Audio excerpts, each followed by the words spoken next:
Before discussing the evolution of the administrative law, let us see in brief what is the meaning of the administrative law. Administrative law is the law that governs the administrative action.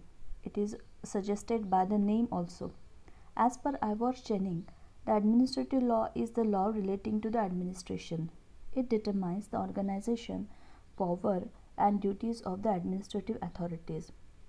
We can simply say that administrative law is the branch of law concerned with the composition of powers, duties, rights, and liabilities of various organs of the government that are engaged in public administration. The rapid growth of the administrative law in modern times is the direct consequence of the growth of the administrative powers. It is the byproduct of the growing socio-economic functions of the state and increased powers of the government. While discussing the evolution, three main stages are necessary to concern. First is the laissez faire, second is the dogma of collectivism, and third is the social welfare state. Now let us see first the laissez faire.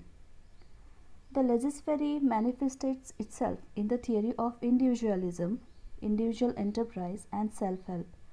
The principle on which the theory of laissez faire works are as minimum control of the government, then free enterprise, the law and order are not counted as subjects of the state, then power said to be concentrated in the hands of individual, and contractual freedom.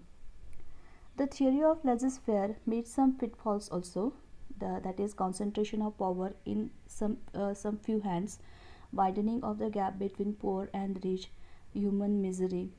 And due to this laissez-faire, the balance of economy got terribly shaken, that is rich becomes richer and poor becomes poorer.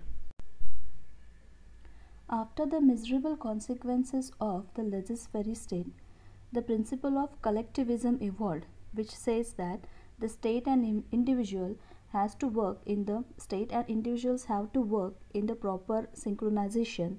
The state had power to control over the actions of the individuals, and the state also stand up to take the responsibility of the individual's life, liberty, and property. The dogma of collectivism changed the gears from the laissez-faire to social welfare state. It changed the philosophy as to the role and function of the state. The social welfare state thrives on the principle of providing justice of all kinds, that may be social, economic, or political. All the laws and actions of the government to be taken keeping in mind the interest of the citizens.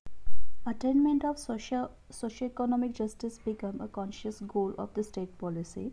The basic law of the land, that is constitution, governs the administration, and administrative law became an important instrument for bringing out the harmony between the power and justice.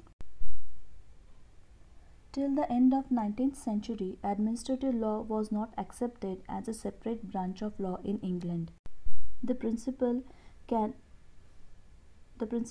the king can do no wrong was abolished the scope of the administrative law by the virtue of the Crown Proceeding Act in 1947. The existence of the administrative law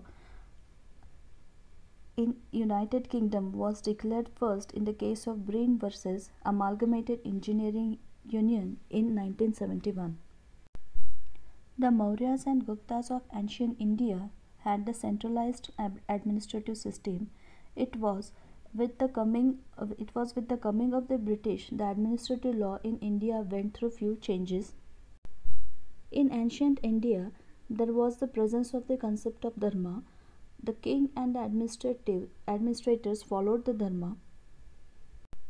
After independence, with the adoption of the Constitution of India, it gave rise to the new dimension of the administrative law.